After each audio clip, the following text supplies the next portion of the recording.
CineMerts. Welcome to the CineMerts podcast. We're Max Coulson and Levi Johnson. We're a couple of guys who like films. We're really into films. Even that film that you made with your wife's friend. And yeah, I've got that on video.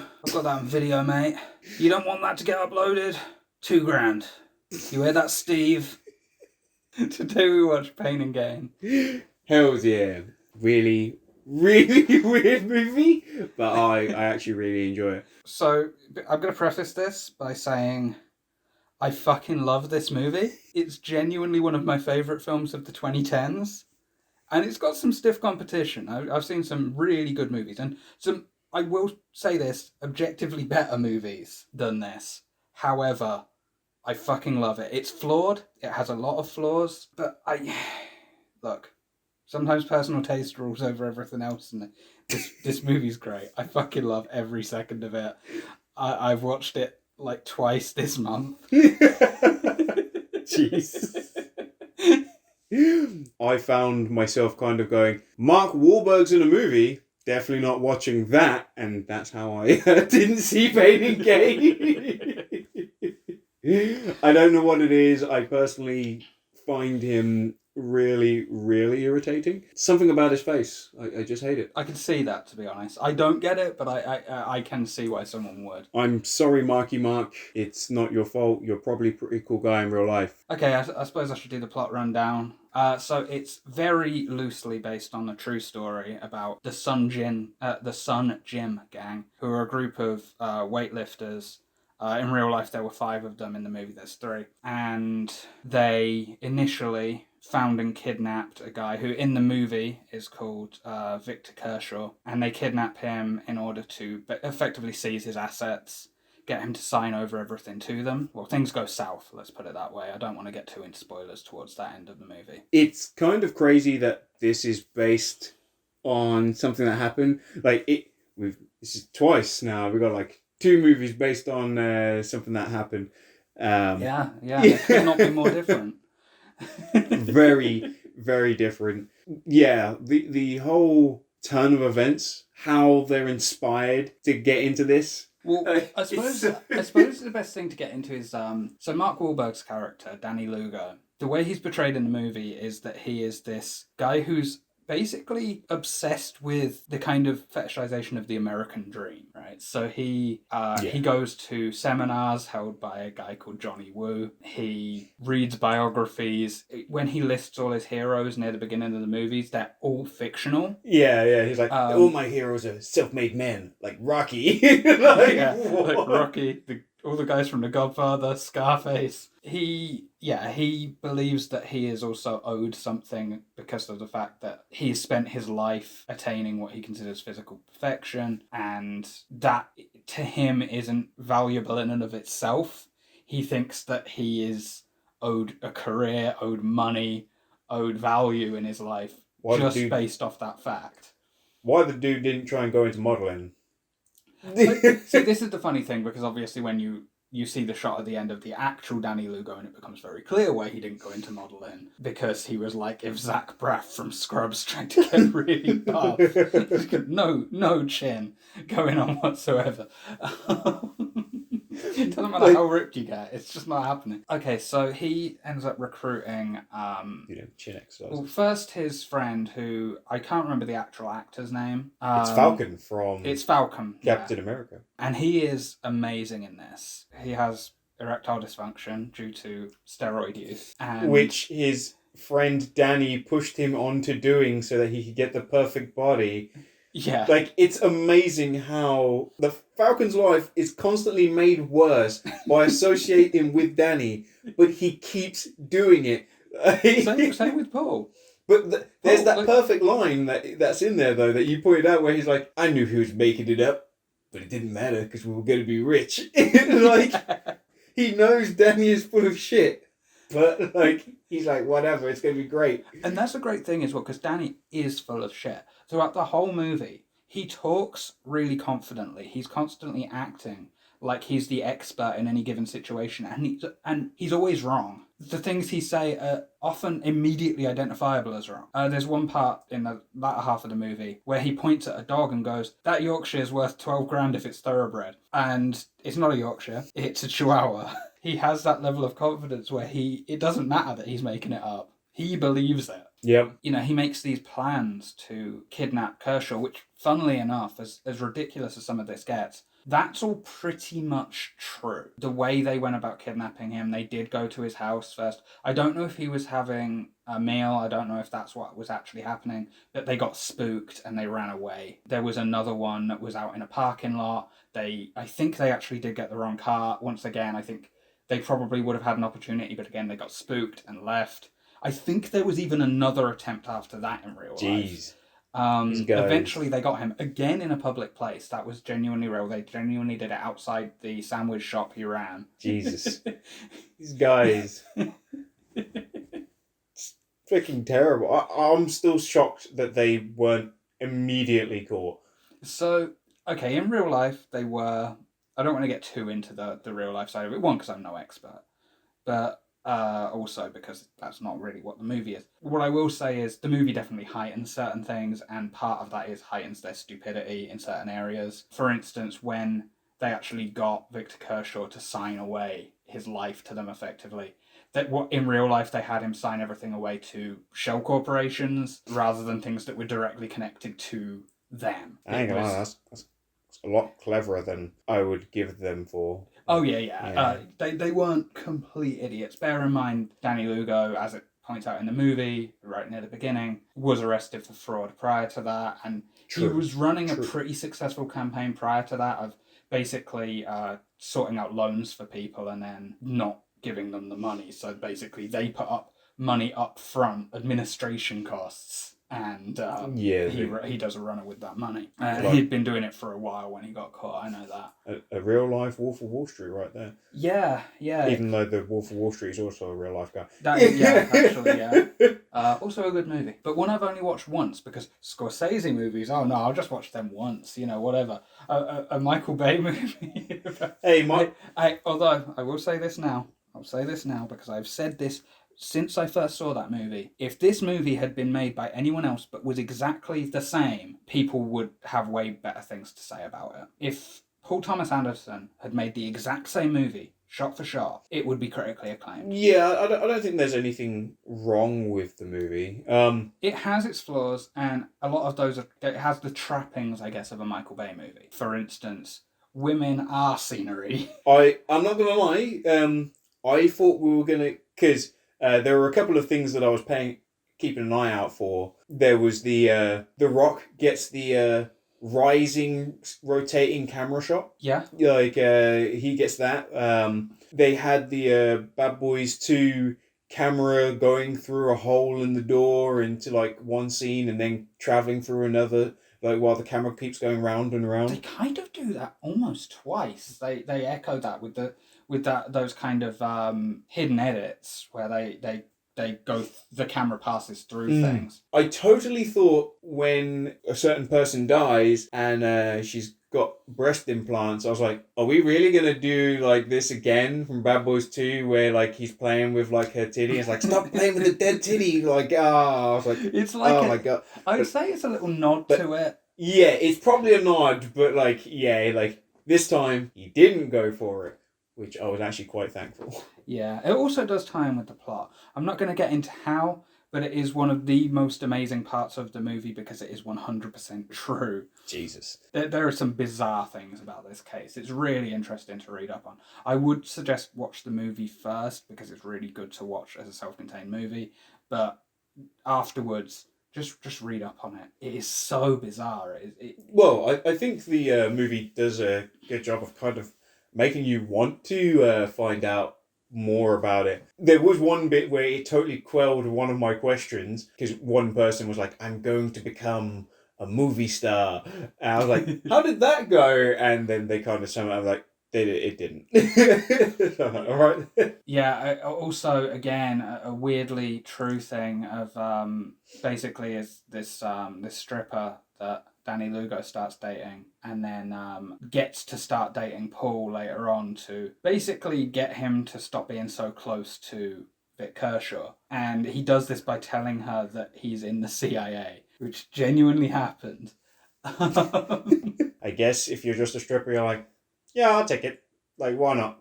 Like, Yeah. sounds legit. To be honest, the only woman in the movie that's an actual character really is Rebel Wilson, who is genuinely funny in this movie. I find Like her... when she whips out the nunchucks. Honestly, it's up there in sort of top 10 funniest sex scenes, I think. Considering it's part of a montage, it's pretty impressive that it makes it up there, but it is so surreal. Like, Rebel Wilson's gonna fucking do like the fucking Ryu Hayabusa Izuna drop, like she like beats him up and like knocks him into the air, fucking teleports, sits on his dick, then spinning power drives him into the ground, like it's like finish him. What's also great in that scene is it's shot with that real frenetic energy that Michael Bay loves to use, but it's done in a comedic way this time, where the headboard is moving in the most exaggerated way humanly possible. It's like something out of Dolomite. Rebel Wilson sometimes I find kind of grating. I was not that keen on her in Pitch Perfect. She can be an acquired taste. One I've not really acquired either. I honestly, because I know this might shock some people who know me, I actually really like the Pitch Perfect movies. Wow. I don't know who you are anymore. I really like those. They're really funny movies. I'm not keen on her in them. So I was a little about when I first saw her appear in Pain and Gain. But no, she's genuinely really funny in this. I think a lot of certainly her dialogue, but I think the dialogue in general is largely improvised. It would make sense. Michael Bay is known for that. If you look at the Transformers movies, if you look at especially Bad Boys films, pretty much all of Will Smith and Martin Lawrence's dialogue is ad-libbed in both the Bad Boys movies. There's 3 Bad Boys movies. I haven't seen the third Bad Boys movie. Fix your life, but let's not get distracted. It's good. It really? Yes. I was so skeptical that I didn't even bother. I was like, nah, didn't happen. It's fine. But you know what? I trust you. So yeah, I'll watch it. It's good. But yeah, so having ad-lib dialogue. I mean, Michael Bay movies are kind of semi-ad-libbed movies themselves. Famously, he doesn't use shot lists. Well, yeah, like check the what's it called? Transformers movies. Yeah. Didn't they basically just freehand all of the Transformer shots? It's like, yeah, we're just gonna like have the robots going along here somewhere, just shooting it freehand. Like, yeah, that's crazy hard extra work for the dude who's got to like model and composite all that extra work. As much as I dislike those movies, Michael Bay has an amazing talent for being able to see the edit as he's shooting. And that's definitely the case with those movies, because otherwise, I mean, you think they're incoherent now, they would be impossible to follow if a lesser director tried to do what he did. His approach to basically just kind of show up on the set and just start making up the movie on the fly, just using the script and nothing else, is... I mean, it's not unusual in a smaller scale film, but films for on his level is massively unusual. Normally you get now, that does lead to certain issues. A lot of his films have major continuity errors. This movie has a couple that I always... one really gets to me. It's a tiny little shot, and it shouldn't get to me, but it does, because it's so blatant. Ironically, I missed it because I looked at my notepad. The vicar who Paul, Dwayne Johnson's character, is living with, hands him a glass of Coke, and it has a very clear lime on the edge of the glass. And when he brings it to his lips, the lime clearly falls out of the glass, and in the next shot it's back in there, and it's like center frame, so it's really obvious. See, on a mild side note, I actually remember what I was writing at that moment, because when he goes to see that preacher, the preacher's like, rap with me. And then all I could think was, my crew is big and keeps getting bigger. Jesus Christ is mine. I was like, oh jeez. So I was just writing that down. That's why I missed it. That's a weird little moment, to be honest. The thing with the vicar, I feel like that might have been something that was truncated. You know, it was cut for time or something, because basically it's just in a very, very short flashback scene established that I guess the vicar is gay and was kind of feeling him up and said he was buff.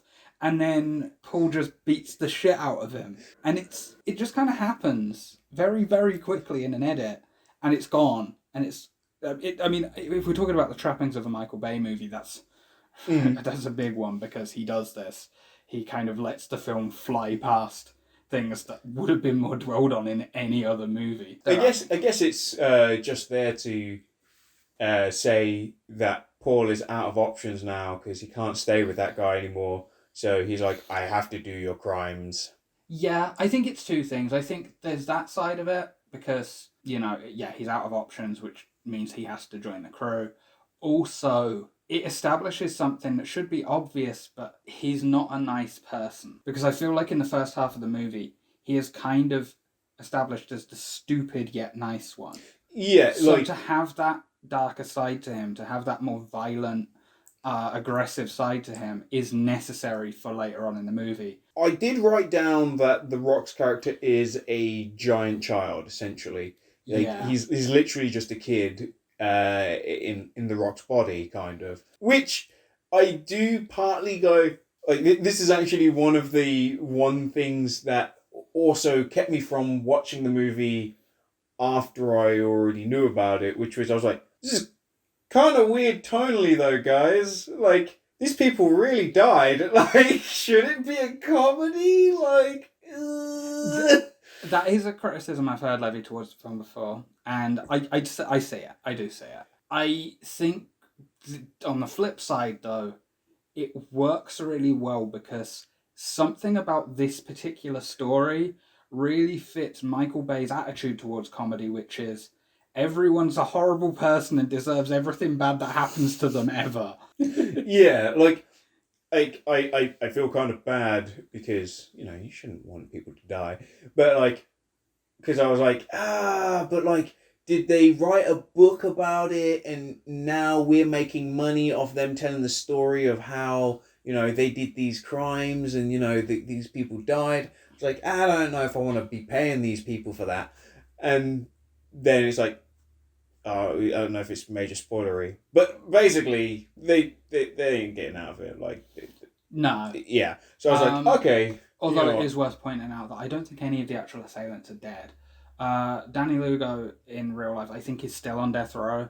Because okay, death row's like that. Yeah, I was keeping it quiet, and I was like, maybe I'll Google that after because Yeah. I know you can get stuck on death row Yeah, well, essentially forever. I mean, Charles Manson, I think, was on death row when he died of natural causes, and as an old man, 45, 50 years after his crime. Yeah. It happens. But yeah, they Oh, don't get that free labour. I think it was based on a book, but I think the book was actually written by I can't remember his first name, Dubois, the detective in the movie. I'm pretty sure he was the one who actually published the book called Pain and Gain. Right. I assume he probably, if they were going to speak to somebody, they'd probably talk to Paul, as he seemed very forthcoming. Yeah, he seemed like he did have genuine like remorse. He was like, "Hey, look, I kind of wanted to do a little bit of crimes, but I didn't want to go this far, so I'm genuinely sorry. Please, I'll take whatever punishment is needed." So. Yeah. Now, it's worth pointing out that I think a lot of people who are actually involved in the case didn't tend to have particularly good things to say about the movie because it isn't the most accurate. It changes a lot of things. I mean, how Paul, Dwayne Johnson's character, is kind of actually an amalgam of people. Paul was a real person, but there are things that he did and moments that were actually lifted from other people in the real case.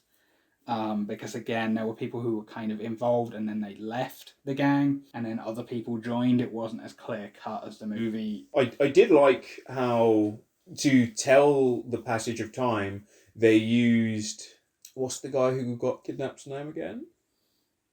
In the movie, Victor Kershaw. Yeah, I like how they use Victor's injuries as a little bit of a way of seeing, hey, this person is healing, therefore I can roughly guess this is how much time has passed. Yeah, that was actually showed quite a lot of forethought. Yeah. Because you do see that, because by the end he's more or less, like he's I think got a walking stick, but he's more or less fine. Whereas earlier on in the movie his face is messed up, he's in a neck brace. one thing that I actually did really like about the movie is that it didn't really it didn't let the cops off the hook for the terrible job they did. Yeah. In fact, Michael Bay being Michael Bay, he likes to make movies about idiots, and the cops are morons in this movie. And it's not too removed from what happened in real life. They didn't believe his story, and it is probably had a large racial component because he was Colombian, and they were worried that it would be a PR disaster, them helping someone who might later turn out to be a drug kingpin or something like that. Which is totally bizarre. You're like, don't you want to like just do the crime investigations because you're going to take someone down, and if he's a kingpin, or maybe while investigating, you're going to find out about his crimes, so you could arrest him too? Maybe, yeah. You'd think, wouldn't you? Like, I would think it would be a smart idea, but yeah. Plays terrible in this. Yeah, and I like that, because to be honest, I don't mind giving the police a hard time, especially at the moment. Let's keep giving the police a hard time. It's one thing I find really interesting about this movie is placing it within the wider range of Michael Bay movies, because when you do that, something really interesting happens. Because let's not actually forget this. I know it'd be very nice to forget this, but Michael Bay made Pearl Harbor. He did. I forgot that. I did forget that. Holy crap. And even the Transformers movies have so much romanticization of, like, the military and patriotism in general that it's really interesting that this movie is mocking that endlessly, the whole movie. And I think I said this years ago when I first saw Pain and Gain. Was Michael Bay trolling? When he made Pearl Harbor, was that a troll? I liked that like what you're saying, the guy's got like this warped sensibility of what the American dream is, where he's like, yep, I'm gonna do the American dream and become this rich millionaire. But ironically, he's like, by stealing it from this other guy. But then, like, the guy's like, "Tuh." Like the detective says in one scene, that's completely un-American to steal, like, all your wealth from another person. And then I was like, wait, is that, like, a thing? Like, was that a comedy line? Because that's pretty fucking American, bro. This is exactly how your country was founded. Like, what? That's exactly the most American thing you can do. I feel like, honestly, I mean, Michael Bay didn't actually write the script. It was somebody else who wrote it. I don't feel like the script is actually that clever. So I think it was an accidental thing, but it is quite funny. It probably was. Like, there wasn't any emphasis on it.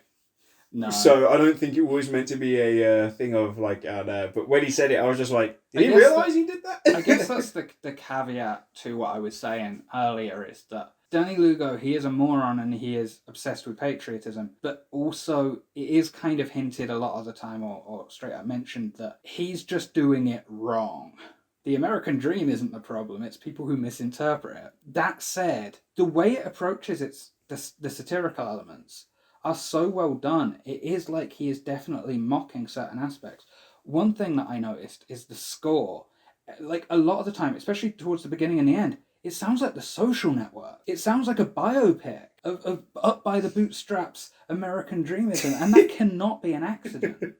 Funnily enough, I think it might have even come out the same year as the movie Nightcrawler. I don't know if you've seen that movie. Oh, mate, I love Nightcrawler. Nightcrawler pulls the same trick with the soundtrack. They both do it, which is interesting because they're both about sociopaths who believe that they're following the American dream. So it's interesting that they came out at such a similar time. I imagine it's purely coincidental. They don't have much else in common beyond that fact. I personally do like the fact that he does get his start from that guy, like Jimmy Woo, who's given like this amazing seminar on are you a doer or a don'ter? I was like, man, doers do, don'ters don't. I was like, this is actually scarily accurate to these type of seminars that you will pay like $1,500 to go to. Oh yeah, yeah, and those are still going on. You know, Yeah. I mean, not so much at the moment, obviously, but yeah, it's a big industry though. Oh yeah. Ironically, I think a lot of the people who get rich get rich doing that. Yes, yes. They rent things. They'll lease a house for a photo shoot. They'll lease cars, so they're driving around in big, expensive sports cars. They don't own them. And then they go, look at all this stuff I've got. Come to my seminar and pay me money, and then you can see how I got all this stuff. Yeah. The irony being that they don't own any of that. Yeah. They're, if anything, middle class. They're just doing okay, and they've swindled people into thinking they're successful. Main guy for this one, Dan Locke. Not a name I know. Dan Locke, literally that guy. I believe he has a book that's called "Fuck You Money." Yeah, and I've seen some reports. Turns out he is renting a lot of cars and doing a lot of stuff.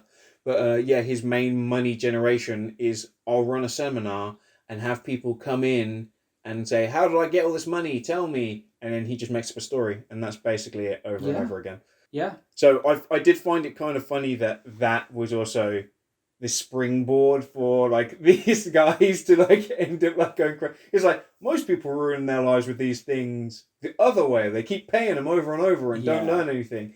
This guy's just like, yeah, I went to one seminar, learned the 3-step plan, and decided I'm gonna execute my own 3-step plan, which is terrible. Well, what I like is that the 3-step plan is so needlessly vague that it's not advice. One of the steps in the plan was to have a plan. Step 1, make a plan. Step 1, set a goal. 2, make a plan. 3, get up off your ass. Like, all 3 of those are the same step. So yeah, it is great because he talks. Danny Lugo talks like a motivational speaker. Throughout the entire movie, all his dialogue seems ripped from one of those seminars, which is great because somebody who just immerses themselves in that, again, to draw that parallel to Nightcrawler. He does the same thing in Nightcrawler.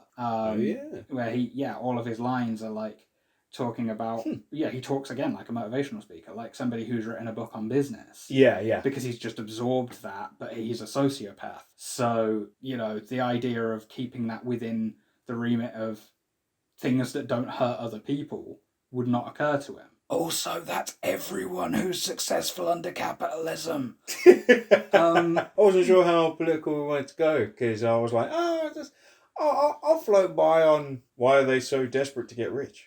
The capitalist system is forced them to believe that. The thing is, though, that is kind of covered in the movie. If you think about it, I mean, one, they are shown to be poor. They are, like... Danny's not really poor. He's living in a crappy apartment. Getting by. Well, there are moments where he's, like, clearly struggling with bills. He actually... there is that line as well when he's like, when was the last time you paid your rent on time? Yeah. Things like that. I know Falcon, he works at, like, a 7-Eleven. Yeah. Well, also... Danny, I mean, he brags at one point about how well he's doing, but then within that same thing, he's like, bills suck. Yeah. And this is after being promoted. He's, whatever it is, head fitness instructor or something like that. But clearly this is one of those fake promotions where they just give you a title but don't really give you any meaningful pay rise. So there is definitely that. And near the end, that I didn't want more, I just didn't want the less I was used to. There is a valid criticism there because you see these seminars, you see all this motivational stuff, and the thing is 90% of it only, even the more practical advice, only ever applies to people who already have some money. Yeah. If you've got no capital, these seminars, these books are useless to you. Yeah. Because it's all about how to invest the money you've already got. It's all about managing your capital. Well, if you've got no capital, there's nothing to manage. Yeah. So, it's a case of, well, how do you get up out of that? And, well, let's be real, one of the main ways that you can get up out of that is crime. Yeah. I mean, the thing is, as bizarre as this case is, that's one area it's not bizarre in.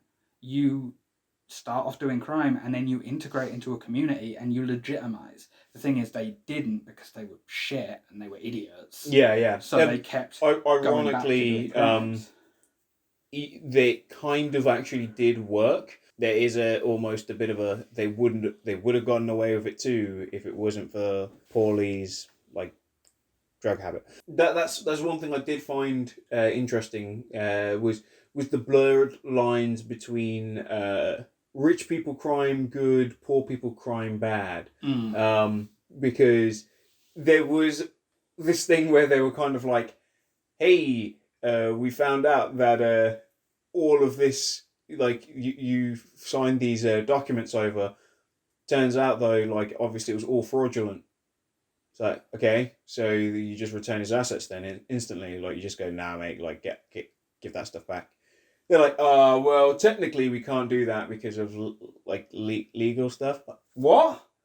Like, so, wait, there's like a level of protection there? Like, could you imagine if that had gone to a legal battle where he would then be just using Victor's money to, like, pay to defend himself? Funny thing is, if they hadn't gone and committed further crimes, that probably would have been what had happened. Like I was like, damn, that's kind of crazy. And this probably, because of that protection, probably wouldn't have even taken place in a criminal court. It probably would have gone to a civil court. You know, I mean, hell, that happens with much more severe cases than even this. I mean, you know, they didn't get OJ in the criminal court; they got him in the civil court. Jesus. You know, they got him to pay. It's funny, he was found not guilty. You know, he was acquitted, but he still had to pay money in a civil court because the civil court found that he was guilty. Oh. Yeah. It's a thing, it happens. I was going to say there's a reality to all of it, but obviously there is. It's based on a true story. Yep. And yeah, like I do like that it wasn't just a case of these are assholes and they're just going to go and commit a crime to be assholes. I mean, one, I don't think they'd have really gotten away with that anyway. These are, even as dislikable as they are still protagonists. They are the people you follow. You have to at least have some likability there. Not much, because, I mean, they are morons and selfish.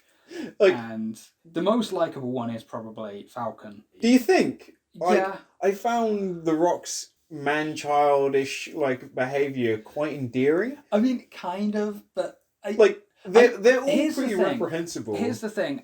I kind of agree with you, but only because of how charismatic an actor The Rock is. Yeah, that's probably what it is, really. I feel like if you gave that script to any other actor, he would come across as a complete arsehole. It's just that The Rock is actually... He's such a charismatic actor that he can kind of get away with pretty much anything. Yeah, like, when I actually think about it, if you actually look at it, Falcon's character doesn't actually...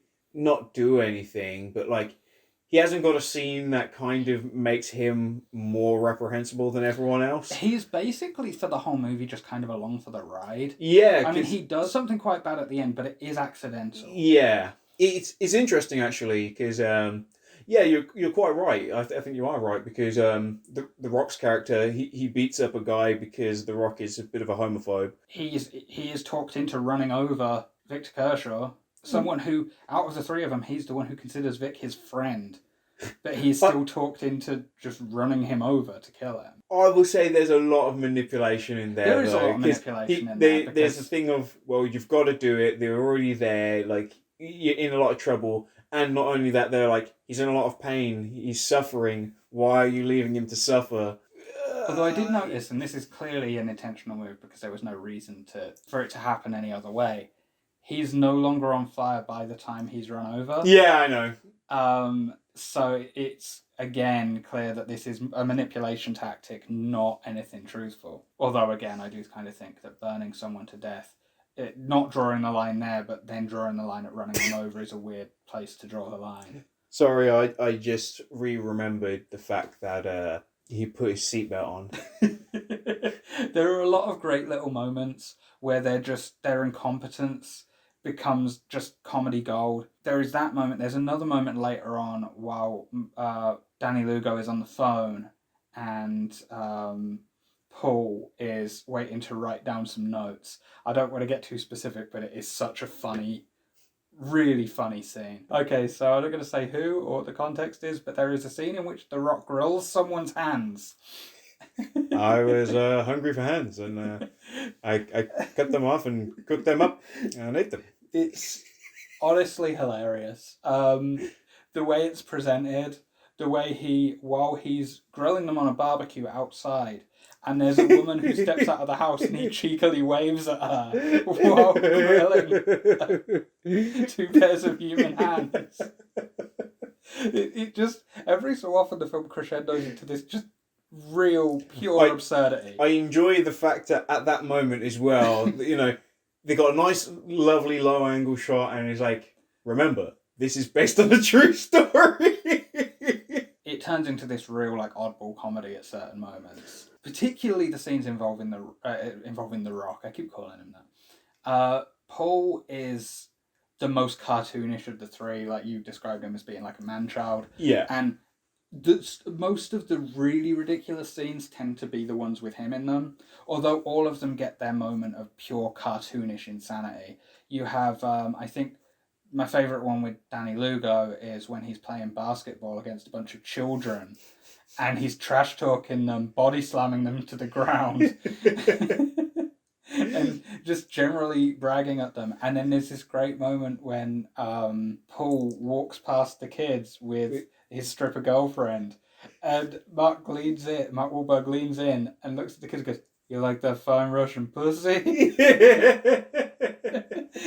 These kids are like, what, like 10? Yeah, like 10-year-olds. He's like, yeah, I was dating her. Then I just gave it to my friend Paul, just like that. Like, what? Like it was nothing.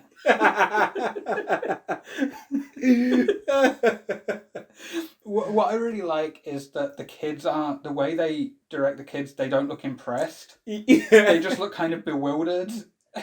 You're like, do you like it? Like, well, they're like, yeah, I guess, kind of. Like, but at the same time, what the hell, man? They're clearly too young to even really have any sort of preference at all. So they're just kind of like, okay, sure. You're the adult. Falcon gets a few, pretty much all his scenes with Rebel Wilson become completely cartoonish. But one of my favourite little moments, again, that real absurdist thing, is when he's trying to clear up bloodstains from his carpet and he just starts cutting out pieces of the carpet. To which they go in there, it's just a massive chunk of carpet gone. And then to top it all off, he just throws it in the outside bin. Like, he doesn't put it in a bin bag or anything. It's just right there open. And then, again, Dwayne Johnson's character, basically every scene. Oh, one other one with Falcon, of course, is there's a very bizarre scene early on in the strip club where he looks over at Paul, who's drinking milk. Oh, like, God. Is that breast milk? Because this is. Something that is never referenced or explored ever again in the whole movie. You ever sucked on a pregnant chick's teeth? I got this pregnant chick I buy it from. She's real clean. No, really. She got a test the other day. Like, wait, is this like a hooker? What's this setup? Like, I find certain things kind of weird. Like, they actually weirdly kind of foreshadow Falcon's relationship with Rebel Wilson by having Danny mention to him about, well, making a comment about how he loves them big bitches. Yeah. Like, it's an interesting thing because they didn't really need to establish that with dialogue. And that feels kind of, okay, this is where Bay becomes, this is Michael Bay, and, well, let's be honest, Michael Bay has a type. It's clear what Michael Bay's type is, because half the girls in this movie look like Megan Fox. Yeah. There's one in particular, right near the beginning in the gym. I did think, I was like, did Megan Fox say she sign up for this movie as well? Like, I thought she didn't want to work for this guy anymore. Yeah, he has a type. And I feel like he can't really comprehend why anyone else would like somebody else, so it needs to be established in dialogue ahead of time. That someone could be attracted to someone who isn't a supermodel. You see, the only thing that got me that was really great, you've seen it. There's an anime called Grappler Baki. Yes, there is. And there's a guy in that thing called Biscuit Oliver he's like the freest man on the planet because he's a prisoner, but he's so strong that they don't bother trying to do anything. Anyway, I'm gonna fast forward. He's like, he fights people all the time. He's like, these muscles I have, they're not for fighting. Like, he's this huge hench dude. He's like, no, they are for her. And he's in love with this really fat woman, and he like carries her. Like, that's the whole reason he's so strong, is because he likes fat women. So like, when I was watching it, I was just like, Falcon is Biscuit Oliver, man. Like, that's the only reason he's getting so buff, is so that he can lift his big heavy chicks. I'm gonna call this now. That is probably one of the most obscure references that will ever be made on this podcast. That might not be true though, because there's probably more obscure shit that both of us are into that might get referenced. But that's pretty out there. But I do know the character you're talking about. Yes. Fucking Biscuit Oliver. What an awesome name, by the way. Yeah, hey, I keep getting freaked out because in Grand Theft Auto Vice City, there was a radio DJ for Fever 103.5. I don't know if that's right. I think it's 103.2. Anyway, his name is Oliver Biscuit.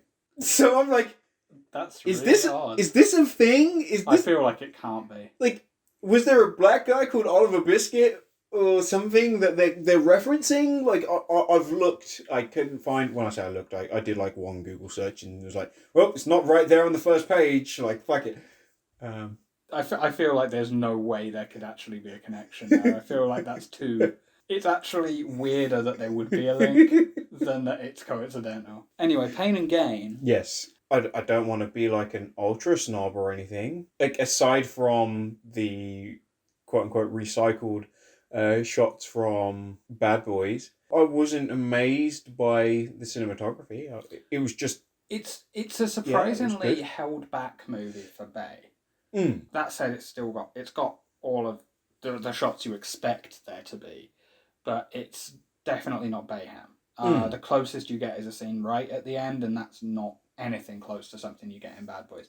That said, this is a much lower budget movie than a lot of his other films. And I don't know if there was much they could do. Like, obviously, they could find artsy kinds of shots. Bay's just not that type of a director, though. No. So I don't. Yeah, it's all very functional. Yeah. Like, one thing that I actually will say I'm not that keen on is sometimes the editing is so hyperactive it annoys me a little bit. I don't mean in terms of rapid cuts, because there aren't too many of those, fortunately. But in terms of the fact, and this happens quite a lot in the movie, is there's a lot of scenes where the last line overlaps the beginning of the next scene. It happens constantly. The scene will cut before the last line has even been said, and then that will just carry on into the next shot. And it's like, mate, just let it continue for a bit. Not everything has to flow into each other quite that well. I know you used to make music videos. You don't anymore. You make movies now, Michael. You can hold back a bit. You don't have to stick to a really short... Like, this isn't a long movie. It's 2 hours. Yeah, I suppose it's just so it's well paced enough that I just don't notice it, I think. Yeah, like I was gonna say, it's not. I don't think it's squeezed for time. Like I don't feel that, you know, those extra couple of seconds to finish it out. No, I think it's just his hyperactivity and need to keep things moving. There are a couple of moments, like I say, there's one also outside the strip club, where Marky Mark has a line that's like clearly been absolutely cut. He says he's trying to convince Paul to join up in the plan to kidnap Victor Kershaw, and he starts to say it'll be fun, and it's clear there's more to the sentence, and it's just a hard cut away from that scene, and it's like, wow, I did not notice that though. I think this is probably part of the problem with the fact that Bay doesn't use shot lists, is that he doesn't have a lot of B-roll and usable extra footage to cut to, because without creating glare and continuity errors. So sometimes the shots just have to kind of stop. Yeah. It's not too bad. I mean, look, I'm not saying this is a badly edited movie. It's more a case of, for a director as seasoned as Bay, I expect more. More so than it's bad. If this was like a first time director, I wouldn't even comment on it. Yeah. It's just the fact that this is someone who's been in the industry forever at this point. I mean, you know, when did The Rock come out? Late 80s? Like early 90s? Something like that? Yeah, he's been doing this a long time. But again, this is with the caveat that I fucking love this movie. I really love this movie. I honestly... Are there better movies that I've seen within the 2010s? Yes, of course there are. Are there films that I've watched more from the 2010s than this? I don't think so. Yeah, like, the movie has a very fun energy to it. There's... Like, I think you get quite brought in. That's it. It's very immersive. You kind of feel almost like you're in the group with the guys while watching it, kind of wondering what's gonna happen next, where we're going, because they don't know either. So, I think that's it, yeah. I think their cluelessness means that it makes the movie very unpredictable in a way that most studio movies just aren't. Yeah. And because the case itself was so unpredictable, because the case itself moved in such bizarre ways that nobody could have ever predicted happening, the movie has a very interesting flow to it, where, yeah, like you said, you're along for the ride. Yeah. That sounds kind of cliche, but it is definitely quite true in this. Yeah, it one thing I just generally found, it was very immersive of a movie. I like, even to the point where those moments of dread where everything kind of goes wrong, and you're like, oh god, yeah, I felt that. Like, where you're almost like, oh no, I'm culpable. Like, oh god, like like I didn't want to kill those people. Like, I was just there. Like, leave me alone. Like, yeah, that's kind of how I felt like for a moment there when I was watching it. I was like, oh god, that ain't a nice feeling. Yeah. I did like that. I was like, that's quite nice that it brings you in like that. For my first time watching Pain and Gain, I would say this is a really fun movie. I regret not watching it sooner. There could have been a lot of fun jokes being made at the expense of this movie. Like, it's very movable. Yeah. I've recommended it to a lot of people. I don't know how strong that recommendation is because you're the first other person I've actually recommended the movie to who's liked it. Most people just don't like this movie. So clearly it's not for everyone. I don't really know what it is that really rubs certain people up the wrong way. Part of it, I think, is the attachment of Michael Bay to the project. Part of it, I think, is maybe the style of humor just doesn't resonate with certain people. That's a tricky thing to recommend based off of, though, because humor's a very subjective thing. I haven't seen any reviews or anything like that, but I will take a stab in the dark and kind of say that at least the reviewer criticisms were to do with the fact that the movie doesn't try to have enough of a message. Everyone in it's kind of an idiot, and it's kind of half glorifying that, so they feel annoyed about something to do with that. Like, I think it's probably going to be, the movie's not smart enough for the subject matter that's going on. I think that's probably what they're going to say. That tends to be it. Mark Commode wrote a review about it, and he called it Michael Bay's pretentious attempt at making an art house movie. What? Which I don't know what movie he watched. Yeah, because this is so not an art house movie. Yeah. This is a goofball comedy movie mixed with a kind of action thriller at times. Yeah. It's not an art house movie. I don't know how you could ever get that read of it. Yeah, no, I can't see where that would be. Again, the only thing I could think is he took the subject matter and was like, well, if you're doing this subject matter, it's got to be an art house movie. That's the only way Maybe. I could think about it. Yeah. Very possibly. Either way, I recommend. I will give this movie 2.5 erectile dysfunction injections to the penis. There you go.